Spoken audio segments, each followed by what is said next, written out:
손바닥이 많이 저린다고 해서 오시고요. 5번째 손가락의 앞뒷면, 즉 손날 쪽이 많이 저리다고 해서 오시고요. 양측 대칭적으로 손저림이 오게 되는 경우가 많이 있습니다. 손끝의 색깔이 하얘졌다가 빨개졌다가 파래졌다가.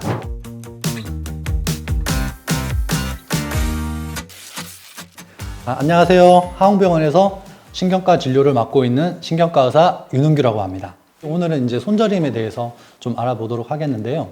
손 혹은 아래쪽 팔 이렇게 저리다고 오시는 외래 진료를 오시는 분이 굉장히 이제 많습니다. 그 질환들 자체가 좀 여러 가지 질환들이 많이 이렇게 겹쳐져 있는 경우가 많기 때문에 진단을 하기가 좀 쉽지 않은 경우가 많은데요.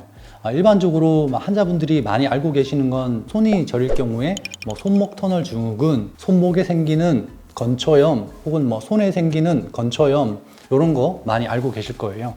이런 것들을 저희가 의사들이 어떻게 진단을 하고 그리고 이런 질환들을 또 어떻게 또 안내를 하는지 또 오늘 제가 좀 설명을 드리도록 하겠습니다. 찌릿찌릿한 손저림이 느껴지는 이유는? 손저림은 생길 수 있는 원인이 굉장히 이제 많이 있습니다.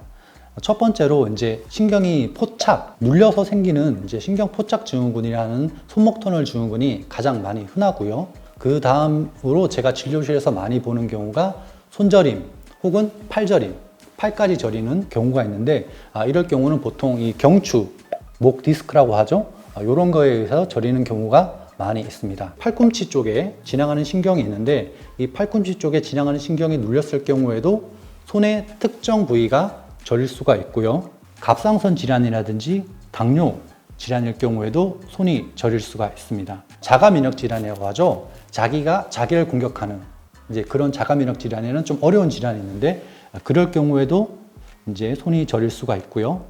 그리고 가끔은 이제 날씨가 추워지는 겨울이 되게 되면 레이노이드 증후군이라고 해서 혈관 쪽의 문제 때문에도 손이 저릴 수가 있습니다. 원인별 손저림 증상 자세히 알려주세요. 원인별로 증상이 다르게 나타난다고 할 수 있습니다. 실제 진료실에서는 환자는 조금씩 다른 모습으로 오게 되는데요. 일단 교과서적인 진료에 대해서 좀 설명을 드리자면 손목 터널 증후군 같은 경우에는 손바닥을 가로지르는 인대와 그리고 이 사이를 지나가는 이제 신경과 손으로 가는 인대 사이에 어떤 염증 문제 때문에 손목 터널 증후군이 생기게 되고 그로 인해서 환자들이 보통 손바닥이 많이 저린다고 해서 오시고요. 그리고 경추 쪽 질환 같은 경우에는 다분히 손에만 국한되는 게 아니라 경추에서는 여러 가지 신경들이 나와서 팔로 가기 때문에 손바닥보다는 조금 더 넓은 범위 혹은 조금 더 애매한 부분을 호소하는 경우가 많습니다. 그리고 팔꿈치, 여기 신경이 눌리게 되는 걸 주간 증후군이라고 얘기하게 되는데 이 팔꿈치 신경이 눌리게 될 경우에는 4번째, 5번째 손가락의 앞뒷면, 즉 손날 쪽이 많이 저리다고 해서 오시고요. 자가면역 질환 같이 이렇게 몸 전체에 문제가 생겨서 손발이 저린 경우에는 양측 대칭적으로 손저림이 오게 되는 경우가 많이 있습니다. 그리고 이제 레이노이드 증후군 같은 경우에는 추운 겨울철에 환자분들이 좀 많이 오시고요. 색깔 변화, 손끝의 색깔 변화가 좀 특징적이라고 할 수 있겠습니다. 손끝의 색깔이 하얘졌다가 빨개졌다가 파래졌다가 이제 이렇게 해서 아침에 일어나서 봤더니 손이 하얘졌어요, 빨개졌어요, 파래졌어요 이렇게 해서 오시는 경우가 좀 있습니다. 손저림은 어떻게 치료하나요?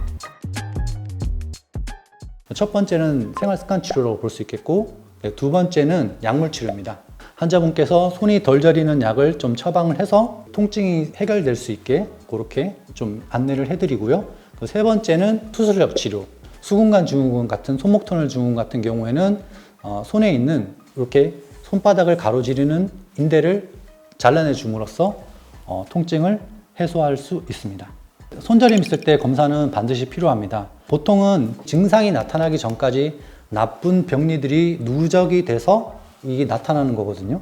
그렇기 때문에 이미 통증이라든지 감각 이상이 뭔가 나타났다는 얘기는 환자분들의 안 좋은 습관이 쌓이기 시작했고 그게 통증과 저림으로 나타났다고 볼 수 있기 때문에 빨리 병원에 오셔가지고 전문의와 함께 서로 이제 상의를 해서 진단을 하고 그에 맞는 치료를 하시는 게 병을 키우지 않는 길이 되는 겁니다.